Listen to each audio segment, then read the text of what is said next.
Hello. Got it. Hello. Hello. My name is LaQuita Parks, and I am your host for The Power of Your Story. And this is my first show, and I am super excited to be here.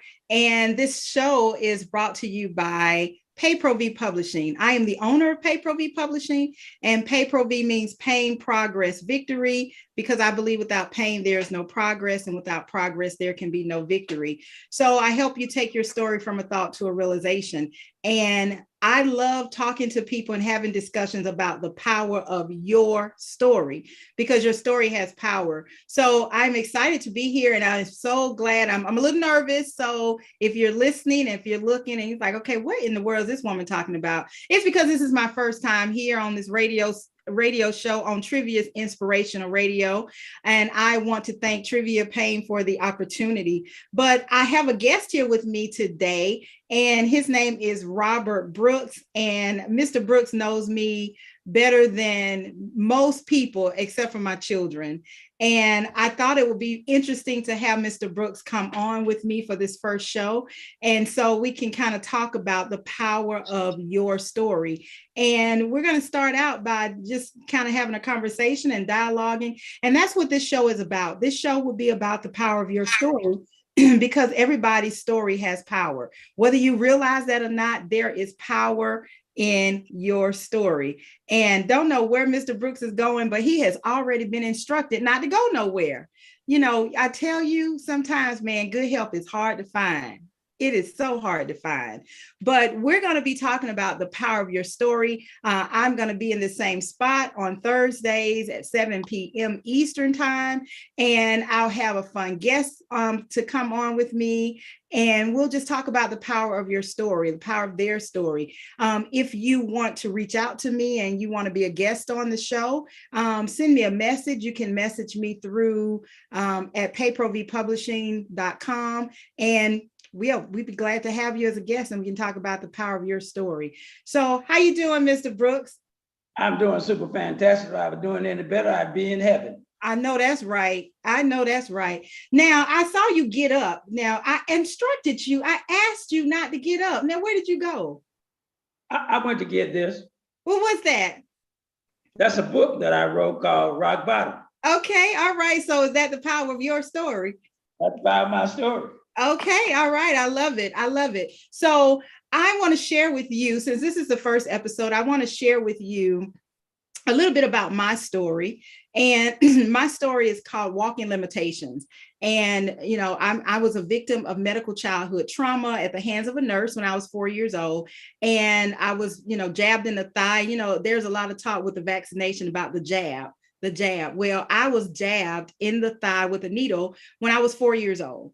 And that led to a tsunami of medical issues. And those medical issues caused me to have some debilitating connective tissue illnesses that caused me a lot of pain. So for the last 48 years, and I'm 52 years old, and I know I don't look 52. I know, you can go ahead and say it. I don't look 52. But when I was 52 years old, I mean, for 48 years, I have dealt with pain every single day of my life. So that's I did not realize that there was power in my story. So I didn't tell anybody, only the people who knew me and who had the opportunity to get close enough to me, did I share my story. And I never shared my whole story, just bits and pieces. And, you know, I'm realizing that with the power of your story, sometimes those bits and pieces that we don't share, those are the bits and pieces that we need to heal from. That's where, you know, we have that story inside, and we can't heal because we don't want to let that out. So I started sharing my story, and I realized that my story had power because it gave other people a chance to heal from their story. So there were so many people, I did not realize there are so many people who have been victims of medical childhood trauma. And they suffered. And like me, they've endured pain every day. But with pay-per-view publishing and my mentoring programs, which I'll tell you as we get, you get to know me better, I decided to turn that pain into progress and that progress into victory. And so I want to have a conversation with Mr. Brooks here because Mr. Brooks knew me way back then. There are some that, there are some people that know you and they know where the bodies are buried. So Mr. Brooks is one of those people that know where the bodies are buried. Is that right? Or am I right? Or am I right? I'm with you. Amen. So, Mr. Brooks, tell me how, we've known each other for a long time, and I'm not going to tell your age, but man, we've known each other for quite a while. Quite a while. Quite a while. More than that. See, I'm a baby, so I've known you at least 20 years, would you say? More, 25 years. We're not getting no further than 25. We're not going no further than that, because then you'll have to start telling your age. Yeah, we're closer to 25 years. We're closer at 25. And I think I'm not the same person that I am today that you met when I was 25 years old, right? Would you say that? By no means. By no means. So I've grown, you've grown, you've lost hair. I think when I met you, you had some hair. Did you have hair? Or I no? had it. You had hair. Okay. And I didn't have as much gray as I have now. So exactly. 25 years, there's been a lot of changes in 25 years. So Mr. Brooks, before we go into you telling my business, tell us about yourself. Well, I was born September the 10th in that year. And, I have 6 children, 3 girls. Well, I actually have 5 now. Son died a couple of years ago. Mm-hmm. So I have 2 sons and 3 daughters. And I have about 59 grandchildren and 30 great-grandchildren. Wait, what? You have how many grandchildren? I have 58 grandchildren and 30 great-grandchildren. So wait a minute, I thought I heard you say you had 6 children. That's right. So 6 children gave you 58 grandchildren. That's right. And 39 great-grands. Now I can see those 39 great-grands, but 50, oh my word. So they was busy. Well, they read the Bible and it says replenish the earth and multiply. So they thought it meant them too, right? So you have to be careful about the stories that you read. It might not be your story. And no, that's right. You better be careful. Listen, that's why you got to know who they talking to. That's right. 58 grandchildren. So what does Christmas look like? Do you buy Christmas gifts for all 58 of them grandchildren? I buy Christmas gifts for no grandchildren. And no discrimination. You are no respecter of person, are you? I know. I'm like, hey, you have to start last Christmas to get through with this Christmas to get through the next Christmas. I know, really. Everybody get $1. Everybody get $1. Exactly. Everybody get $1. That's everybody. Everybody get $1. All of them be mad at me together. Exactly. All right. I remember you said to me once before, when you die, you ain't leaving nobody nothing. Ain't nobody got nothing to fight over. You're going to spend it all while you're here. I understand with 58 grandchildren. So, Mr. Brooks, what does the power of your story, what does that mean to you? Well, when I think about the power of your story, a few words come to mind like imagination, action, discovery, inspiration, creativity, change, and passion. Those are words, when we string them together, they connect in a syntax format.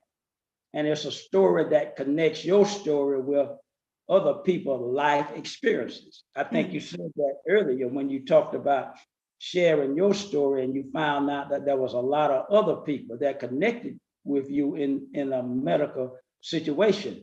And so telling our stories have the power to give people, I guess, the forethought, give them courage to talk about their story.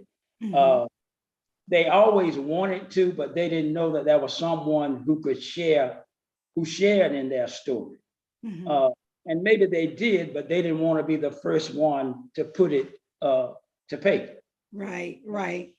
But they became brave when they saw that someone else has done this, so I can do that too. Uh, and all our stories are basically centered around relationship. Mm-hmm. That's For right. every relationship, there's a story. Our relationship has a story. Yes. And of course, the story is that it got started because you were dipping in my business. Listen, wait a minute. That's not true. So since we talking about the power of your story, so and Mr. Brooks just put my business in the street, that is not how it happened. We met many moons ago, and in the school, Mr. Brooks worked in the school system, and so did I. And I was going down the hall in the elementary school and saw this strange man coming in the building, and he looked out of place. And I asked him if I could help him. So if that's being in his business, I was in the right place. Had never seen this person before. So in he walked. So I had to protect the children. So I just had to ask the question, sir, can I help you? Is there anything I can do to help you? So that started those few words. It only take a few words. Those few words started the beginning of a great friendship, of really great friendship. Now, that's not how you see it. Obviously, you saw me as dipping in your business. And see the power of your story. You can see. So you got two people seeing things two different ways. Well, that was the other thing that I was going to say. The power of the story also can depend on the side who's telling it. The story changes when the wolf tells the story as opposed to the three little pigs. That's the big fish story. You know, Right. when we were together, we caught the fish and it was a little tadpole. But Right. when you tell the story, it was the size of Jaws. So right. it depends on the storyteller. And depending on what side, the wolf tells the three little pig story different than the three little pigs. Yes, okay. He does. The three little pig make themselves the victim, but the wolf makes himself the victim, you know. That's right. That's right. That's right. I love that. That's important too, because I was having a conversation on Tuesday. I did a show, did an interview or co-hosted a show, and the topic was when suicide doesn't work. And one of the words that kept coming up was shame, shame, shame. And with the power of your story, you just said it. Some people won't tell their story. That, you know, when you're in the room and the teacher, you say you're in school and the teacher say, okay, who want to read their homework? And nobody wants to be the first one to raise their hand because they don't know if their work is right. So once that one person goes up, it makes the other people comfortable enough, or then the teacher starts calling on people, voluntolding people. That's what I call it. You were voluntold. So when you're telling your story, the power of your story, when you remove the shame from your story, it also gives people the courage who may have gone through some of the some similar things to be able to tell your story. Like there's, you know, the shame of you're not good enough and whatever those secret story triggers you might be keeping inside. Yeah, also the power of storytelling and writing your story, especially in the context of children. It helps your child get to know sounds, words, and language, and develop early literacy skills. And they learn to value books and stories. It can spark, I think one of the words I used earlier was imagination. Spark your child's imagination, and not only children, but adults as well. It can motivate and stimulate others as well, and our curiosity. And you just said it with the story, with the assignment in classroom, that when the teacher says, read the story. So when the first person gets up, like you say, the other ones are motivated. Now, you know, after hearing that sorry story, I can tell mine. So, well, my story got to be sorry, y'all. Did y'all hear him call my story sorry? And that's another thing, y'all. When y'all telling your story, you hear me say y'all, because I'm Southern, I'm down south in Atlanta, Georgia. When somebody say your story is sorry, don't take it personally, because you gotta consider the source. So right. go ahead and tell your piece of story. And so also you writing the story connects the data to the experience. Mm-hmm. Mm-hmm. Like in your case with the medical thing, you had the data and you had the experience. And so you took those two pieces and you put them together and wrote your book, Walking Limitation. And then side books, of course, in reference to that. And so you take that data that you have experienced, and you put it together, and other people say, oh, I went through something like this. So that's familiar So, to me. so on one hand, stories provides the fuel for the experience gap. And what is the experience gap? I have a story, but the gap is I'm not brave enough to tell it. And there are so many reasons why. Right. There are a lot of reasons why. Some of them are stereotype reasons. Yeah. And some of them are shame, like you said earlier. And I just never thought that someone else could have shared in the same context of experience in this area as I have. So I don't want to be the first one to go out there because I don't want to look bad. And then I got to expose myself. So there's power in your story, but also there is anxiety too, because when you get ready to share your story, and I'm a huge proponent of sharing your story. Pay-per-view Publishing, we produce the written story and we help you tell your story no matter where you are in the story writing process. But getting to the point of getting ready to write your story, it's a process. Whether you get ready to write your story, whether you're talking about your story, whether you are, doing a speech or marketing your story, it's all a process. But it starts with a decision to do so. And one of the reasons that some people don't like to tell their story is shame. And like you said, stigma.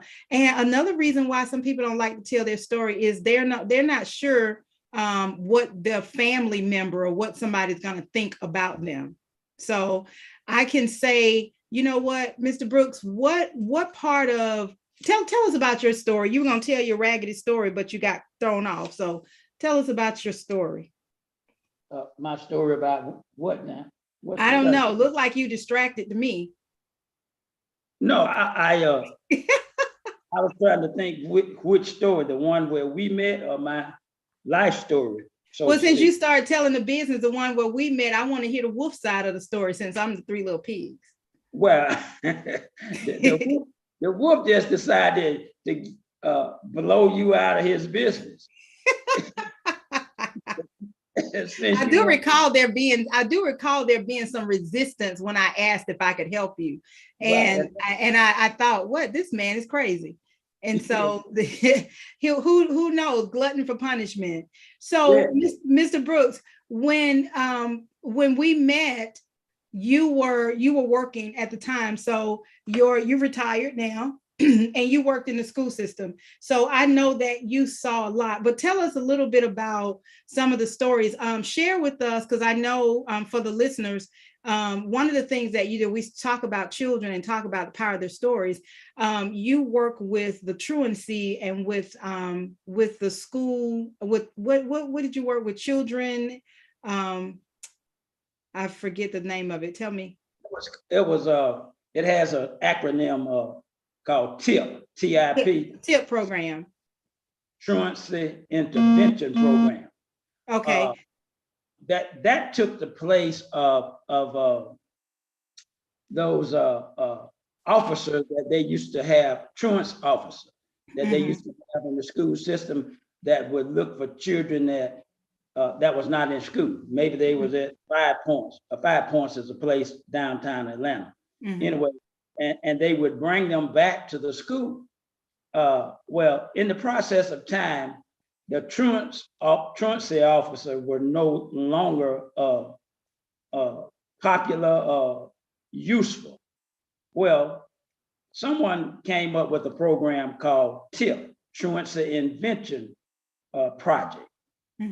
So what that was to do on the elementary level, we would have meetings with parents whose child had 4 absence within a month, maybe even more. We would have a meeting with the parent, the social worker, and the CEO of the truancy intervention project, and myself. I would be there as a representative of the child. There would sometimes be a person from an organization called CASA that will represent the parent and the child. And so we would talk about the reasons that this child missed so many days in school, and then try to come up with a solution, because Georgia has a law that requires that every child must go to school until they are, I think it's 16 at least. And if that child does not go, the parent can end up in jail plus paying a hefty fine in the thousands of dollars. Well, that to enact that really causes more problem than the child not going to school. And so we tried to prevent that. And so I worked with that, as well as sitting on the panel review board of DFAC. And so, I'm sorry. I know we used to talk a lot when you were doing that, and there were so many stories, and and we were talking about the power of your story. How did some of those stories, and if you can share some, or you don't have to, how did the power of those stories benefit you? And I know that sounds crazy, but how did it benefit you and what you do as far as a writer and as far as helping in the situation? And did any of that relate to any of your story? Well, actually, being involved with the TIP program and with DFACS sitting on that board, as well as I was a board member of the Raintree Village Children Home. And so it seemed like I was always involved with children. I had 9 siblings, and I was always taking care of them when I was 700 grandchildren, 12,000 great grandchildren. Yeah, I was the firstborn. You're muted. You went on mute. You hit the mute.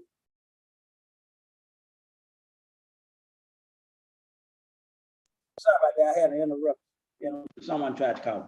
Nevertheless, the point is that all of that involvement, I heard a lot of stories, and all of the stories were horrible stories, because children, you knew stories about children and how they was treated by parents and grandparents and other people, and the story was just horrible.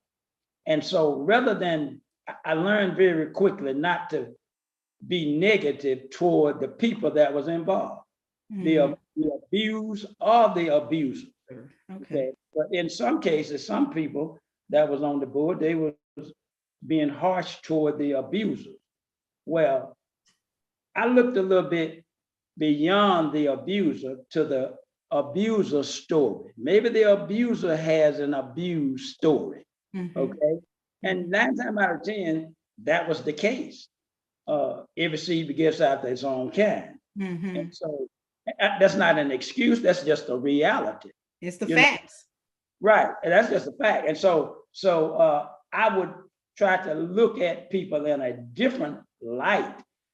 Hearing those stories, I think, helped me a lot in trying to understand people's actions and why they did what they did. Like I say, not to excuse them, but being able to not become an abuser myself by pointing fingers in a judgmental way that I was not aware of the data or the experience that they had in their lives. So that helped out a lot.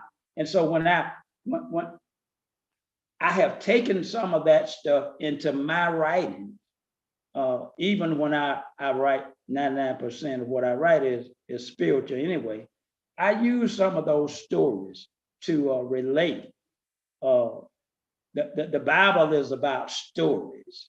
And what makes stories more palatable are the historicity behind the story. Every story has a history.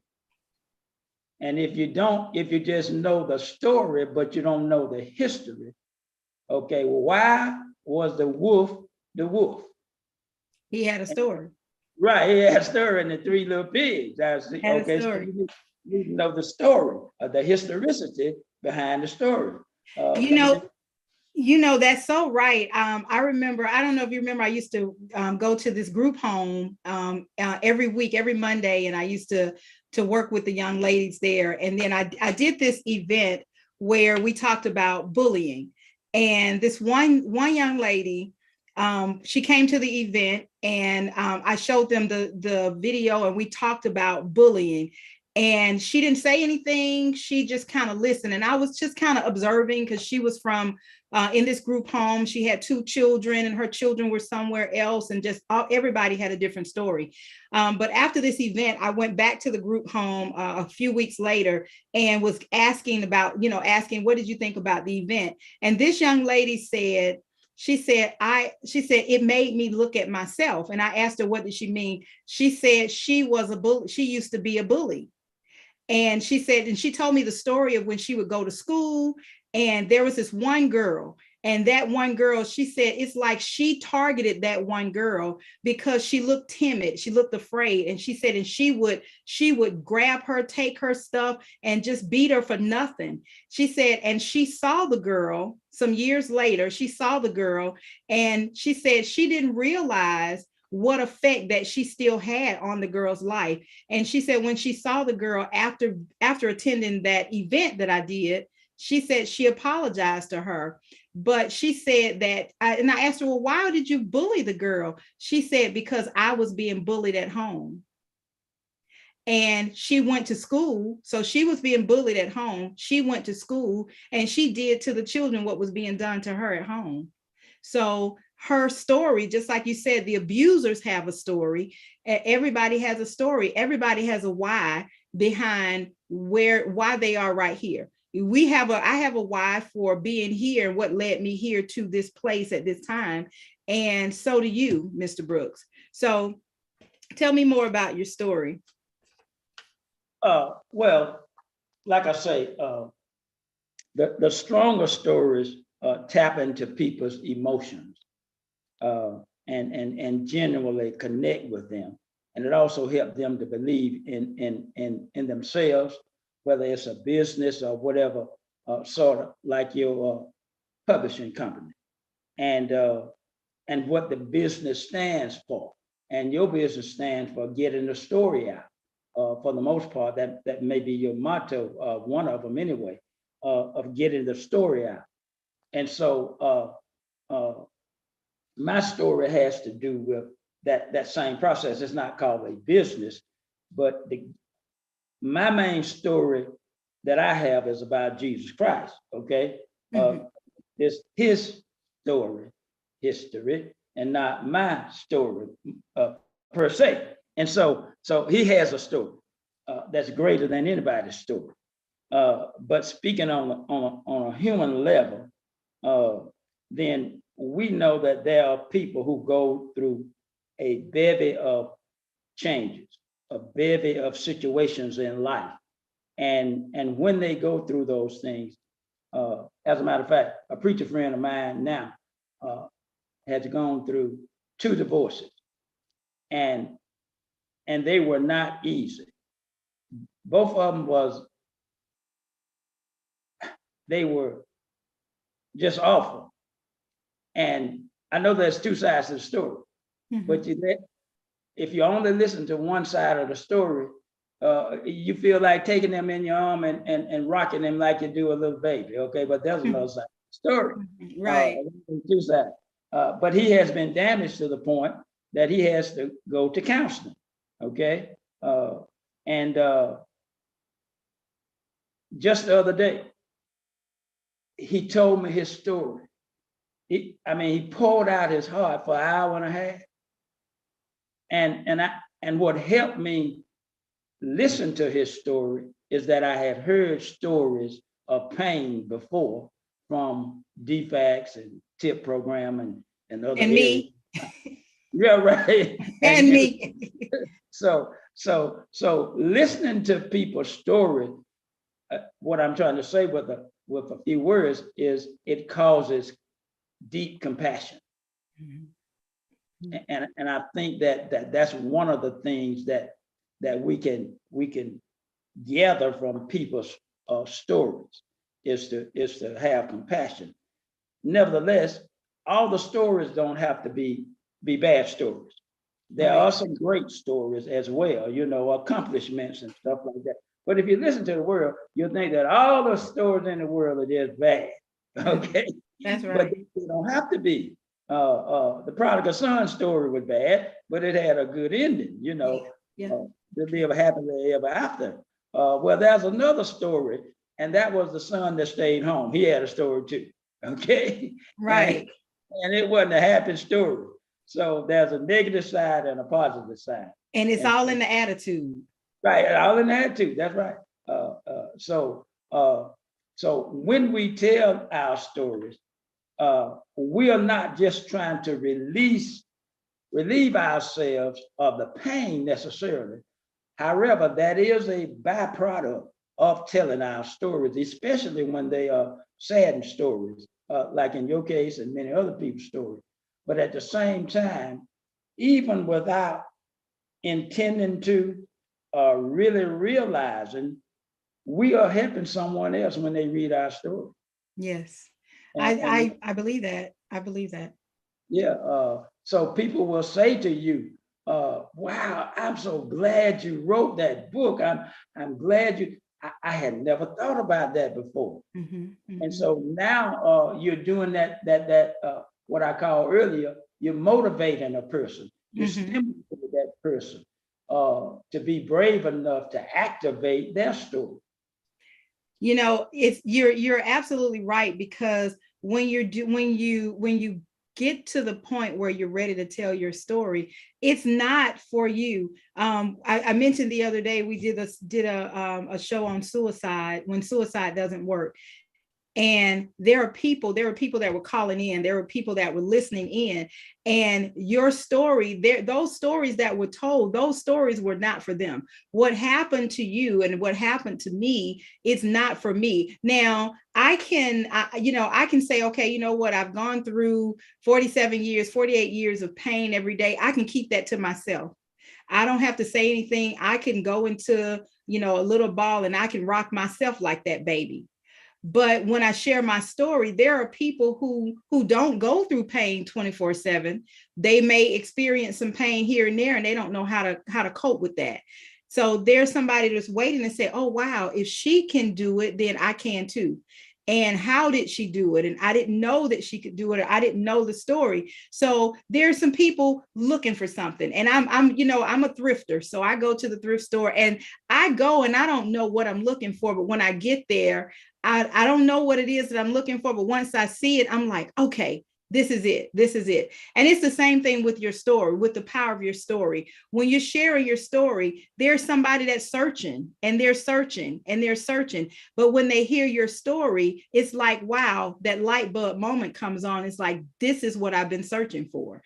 This is what I need to help my life to get better, or to give me some more breathing time so that I can reach out and this person did it, and I can do it too.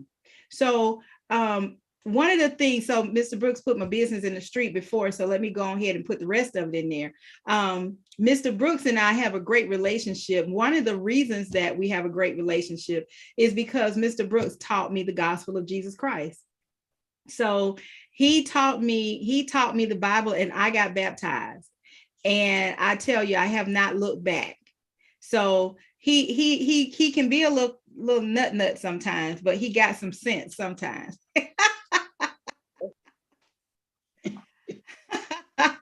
So, Mr. Brooks, tell me, you held up a book a few minutes ago. Tell me about that book. Tell the listeners about that book.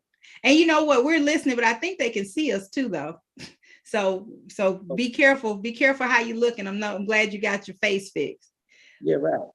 Yeah, So a copy of my book that was published by Pay Pro V, called Rock Bottom. And I of love course, this book. it is a story, a biblical story about a prodigal, parable about a prodigal son. And within that story, all of us can identify with that prodigal son. Maybe not leaving home as he did physically, but sometimes we have left in our minds. Okay, and acted out the same way he did in a mental way as opposed to a physical way. And both of those can be detrimental. He found himself physically in a hog pen. Same thing can happen to us mentally. We can end up in the hog pen of stinking thinking.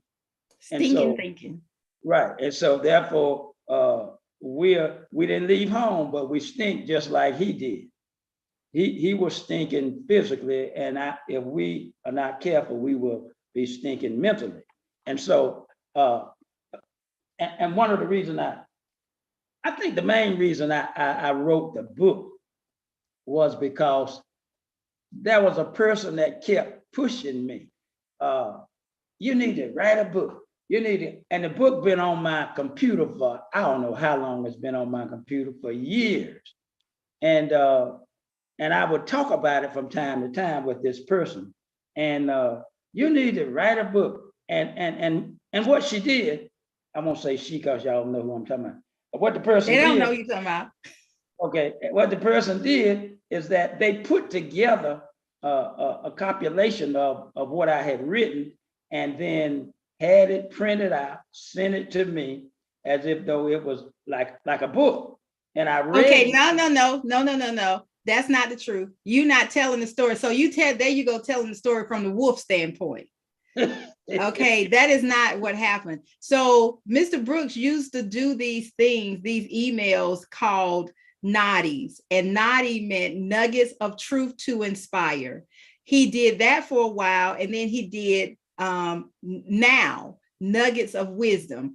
And within that, he would start off, he always starts a story or starts an email, and at the end of the email, it'll be stay tuned, or you with me, or don't go nowhere.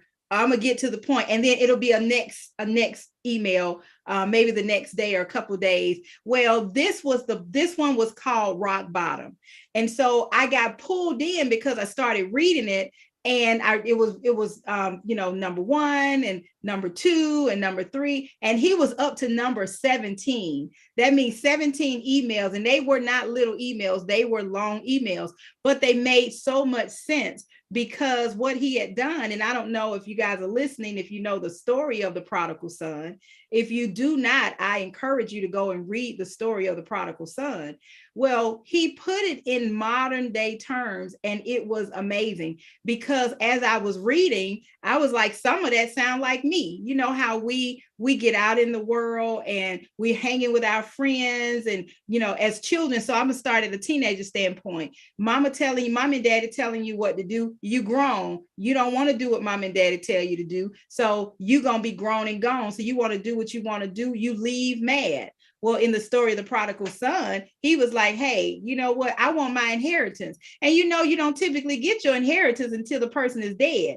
Well, he wanted his inheritance, and the dad was like, okay, you grown. Well, here you go on. And so he went out in the world and he partied it up. And that was the terminology that Mr. Brooks used in there. And so I started sending those writings to people saying, oh, you got to read this. Oh, you got to read that.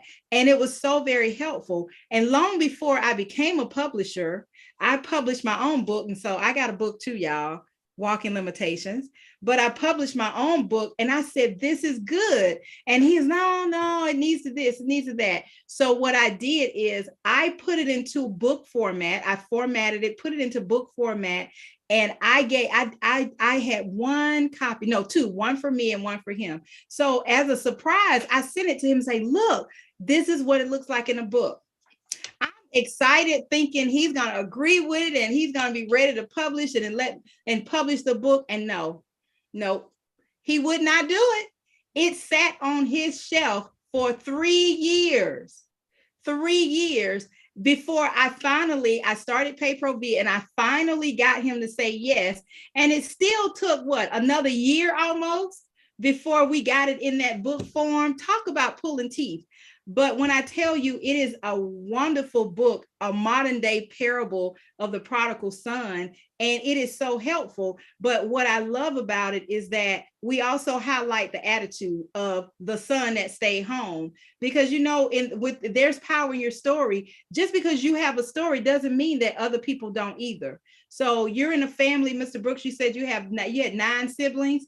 Each one of those siblings that grew up in the same household with you with the same parents had their own story, their own way of seeing things, their own way of doing things. I have 2 sisters, and we each had the same mom, but we all have a different story of what our childhood was like. So it's all in the attitude. And sometimes the one that stay home, when the other one comes back home and they come to themselves like the prodigal son, it's a problem, and it creates a different story. Am I right, Mr. Brooks? That's right, definitely right. I remember when my mom died, and all of us were still living. One has passed, my older sister, that was born after me, of course. But and one of the things that I said, when I said older sister, I mean she's older than the other. Right, because my face count went up. Like, how is your older sister who was born after you, who is deceased now? Okay, yeah. Right. I'm like, that's some fancy talking. You know how they do, they got the new math in school. That's some new fancy talking you got going on. But go ahead. And one of the things that when I did the tribute is that each one of us had a different relationship with our mom. Because my relationship was different because my mom and I grew up together because she had me at 15. So we was like playmates almost. Okay. Not quite, but I got you. and then baby sister had a different relationship because when she came along, I think 8 of us was already out of the house, or 9. Okay.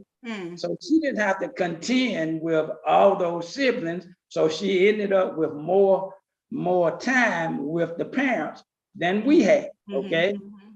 As an individual and personally, they didn't have to share all their time with 10 children or 8 children, just with her and the other one that was there. So the relationship was different. So our stories about our mom was going to be different, and how that worked. And so when we have, it's like I said, relationships, stories are about relationships. And because we remember stories, not isolated facts. Yeah. Yes. I remember that makes a lot of sense, because some people, depending on where the mindset is, they remember isolated facts. Yeah. They remember those things. And you can have, and just like you in your household, your baby sister has a different view of the way things were from where you were. And seeing, I was talking to somebody the other day, and they were saying when they grew up, the brother had a whole different way of seeing their childhood than they did. He remembered what they didn't have, and she remembered the good things. So there's one that remembers everything good, and then there's the other one that remembers all the negative things. And that's their story, that's their belief, but it also drives how they respond and how they see things as they grow up. If you see things in your story as always negative, then your life is gonna be pretty hard. It's going to be pretty difficult. And so even with that, knowing the power of your story, within the power of your story, you got to know what's my good friend Kenny Rogers say, you got to know when to hold them, know when to fold them, know when to walk away, know when to run. So in your story, if you hang on, and that's the thing with my story. I choose, even though I experience the pain every single day of my life, I choose not to dwell in the pain. It's there. I can't do anything about it. I can't change what happened to me. I can't reverse that, but I can change how I process it.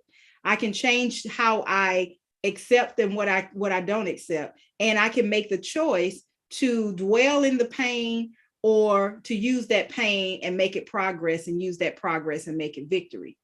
So we are this has been this is my first show again, and it's the power of your story.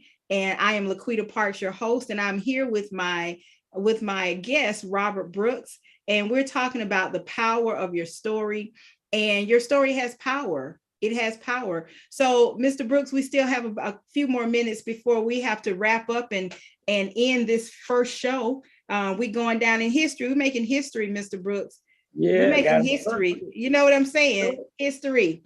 Okay. So, Mr. Brooks, why was what can you say? Okay, this is all about me, right? This is all about LaQuita. So from what you know, within the power of my story, what would you say could be the breaking point in a story, in my story? breaking point. Yeah. Okay, I'm trying to associate the word breaking with your story. Right. You can associate breaking, breakthrough, break up, break down.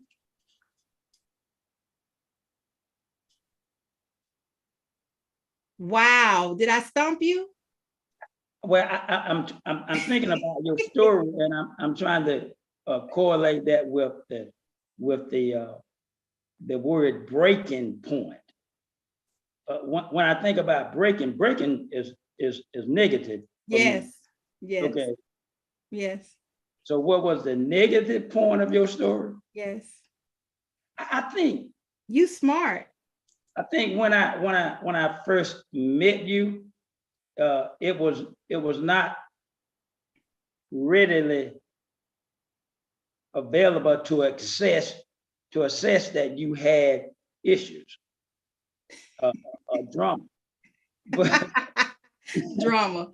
That's drama. That's right. I agree with that. but as time went on, the drama came forth. Okay, and therefore I was able to put the pieces together to understand why you had the drama. Okay, but there was one point that I was able to tap into, which was really not that difficult, and that is that you were a strong person, and that you were a confident person. And you know that there's a Bible verse in Amos that says, "Iron sharpens iron." Yeah. And I think in our case, when we met, both of us was iron. I had not had the Three Little Pigs experience. You had, okay. I was the wolf causing problem for Three Little Pigs. Okay. So I had not gone through nothing, as the old folks may say, nearly about as to what you had experienced in your life. Mhm. And the more I learned about those experiences, I was those were the breaking points of me understanding the person. Because if you don't understand the historicity, then you are prone to judge the person or people for the way that they are. But Yes. when you know the pieces of the story, it's like a puzzle. You start putting this, oh, this is why she does that. As I said earlier, understanding the why is not an opportunity for an excuse. Okay. Mhm. It just gives you more insight to the story. And so I guess the breaking point was when I learned about your story, I started piecing it together, because even I piece your story together so much until what you call your bad leg, I call your different leg. Yeah. Yeah. Yeah. And Yeah. so and so, and so I was able to that's why it's good to tell the story instead of just having facts, but Mhm. without the context of the story. Mhm. Okay, isolated fact didn't help me understand your walking limitation. I like that. And you know what? And the reason I asked the question in that way, and I know it's a negative, sometimes we get into the habit of always wanting to see things positively. Well, we know that there are often times you have to break down the story. You have to break it down to in order to build the person up. So when you're telling your story, there's power in your story, but in order for people to really know you, and to give them an opportunity to know the real you, because sometimes we get kind of confused and we get judgmental about a person because we don't know them. Well, there's a responsibility on both ends. I can't expect for you to know me if I won't share my story with you. And that's in business dealings, that's in relationships, that's in families. Sometimes we carry these things inside, things that happen to us, and we behave in a certain way, and people don't have a clue, and they label it as that person is crazy, or that person got some issues, or that person got drama, when the only reason that they're doing that is because they have a story that's been builded, that has built up within them, and they haven't had the chance to break it down, so to speak. So there is power in the story. And once you realize there's power in your story, then you know that you can also be courageous in how you share your story. And you can also be strong in how you share your story. So, Mr. Brooks, we are getting ready to wrap up. We have just about 2 minutes, and I want to give you the opportunity to say some final words. Before I do, thank you so much for being here. Thank you again for this opportunity, Trivia Pain. My name is LaQuita Parks. I am the owner of PayPro-V Publishing, and PayPro-V, again, we help you take your story from a thought to a realization. No matter where you are, we believe that there is power in your story. Your story is your story. So be courageous, be strong, and have the audacity to tell your story, because there's power. You're not giving away the power, you're taking back your power. So, Mr. Brooks, thank you so much again. And some final words. You got 2 minutes for some final words. Well, just one thing. Living through a simulated experience makes learning objective, tangible. Woo, that was kind of deep. That was some Thoreau stuff. Say that again.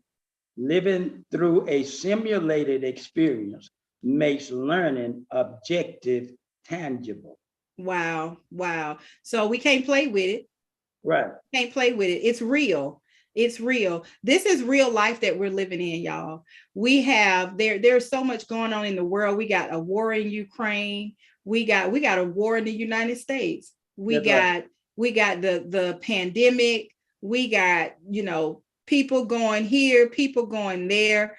We have a lot going on in the world. However, everybody has a story. Behind every story is another story, is another story, is another story. So what do? You tell your story. How do you tell it?